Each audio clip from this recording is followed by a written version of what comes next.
In 1963, somewhere inside the CIA's Directorate of Operations, a document was completed that would remain classified for the next 30 years.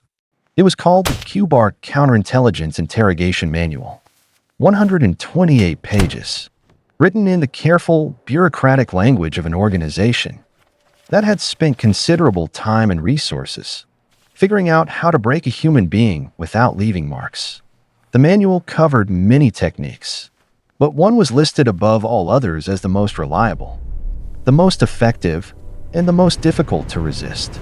Not pain, not threats, not any of the dramatic methods that populate spy films and war stories, sleep deprivation. The manual described it with clinical precision. Deprive a person of sleep, and within days, sometimes within hours, the brain begins to do something that no amount of willpower can prevent. The boundary between self and environment starts to blur. Decision-making collapses, the ability to evaluate what is real and what isn't. The most fundamental cognitive function a human being possesses begins to fail. And crucially, the manual noted, the subject typically cannot tell that any of this is happening. They feel subjectively that they are functioning normally. They are not. The CIA knew this because they had studied it carefully, systematically, with the full resources of the most powerful intelligence apparatus in the world. They classified what they learned, locked it away, and used it. Now here is the part of this story that I keep coming back to. In the same year that the CIA completed its manual, 1963, sliding into 1964, a 17-year-old high school student in San Diego named Randy Gardner decided to break the world record for staying awake. He wanted a science fair project, something that would stand out. He stayed awake for 264 hours, 11 days.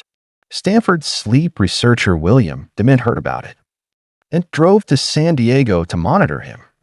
What DeMint documented over those 11 days reads, in retrospect, like an accidental replication of everything the CIA had been studying in secret. By day 2, Gardner was having difficulty focusing his eyes.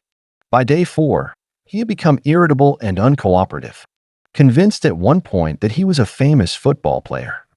By day 6, his speech had slowed. By day 9, his short-term memory had degraded to the point where he would begin a sentence and forget what he was saying before he reached the end of it. And through all of it, this is the detail that matters. Gardner consistently reported feeling fine, functional, capable. He was not.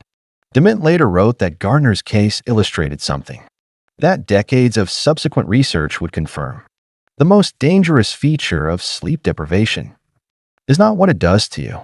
It is what it prevents you from knowing it is doing to you. The worse your sleep, the less accurately you can assess your own impairment. Your judgment degrades, your ability to monitor your judgment degrades at the same rate. You become, in the most precise clinical sense, unreliable.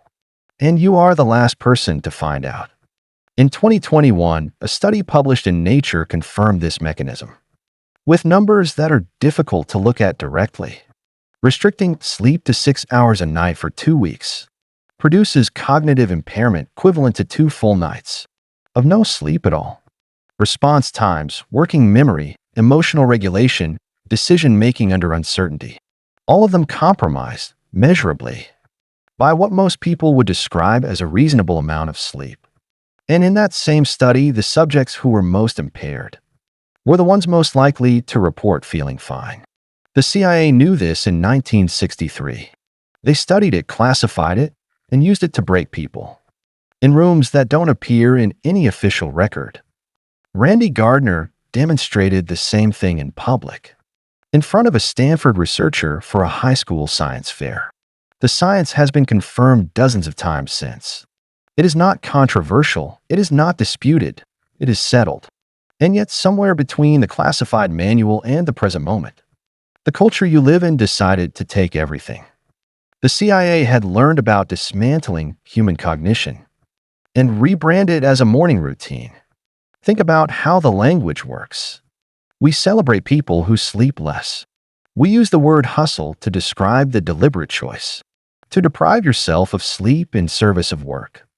There are entire industries, energy drinks, productivity apps, motivational frameworks built around the premise that the hours your biology has allocated for sleep are hours that ambitious people reclaim for achievement. The person who sleeps 5 hours is disciplined. The person who sleeps 8 is soft. This is not a neutral cultural preference. It is a precise inversion of what the evidence says.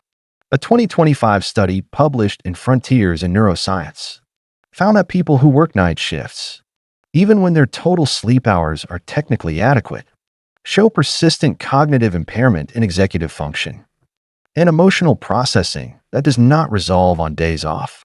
The brain is not designed to be overridden on a schedule. The overriding accumulates, and the accumulated cost appears with remarkable consistency in the exact capacities that matter most. The ability to think clearly, to feel proportionately, to make decisions that reflect who you actually are, rather than who you become when the prefrontal cortex is running on insufficient fuel.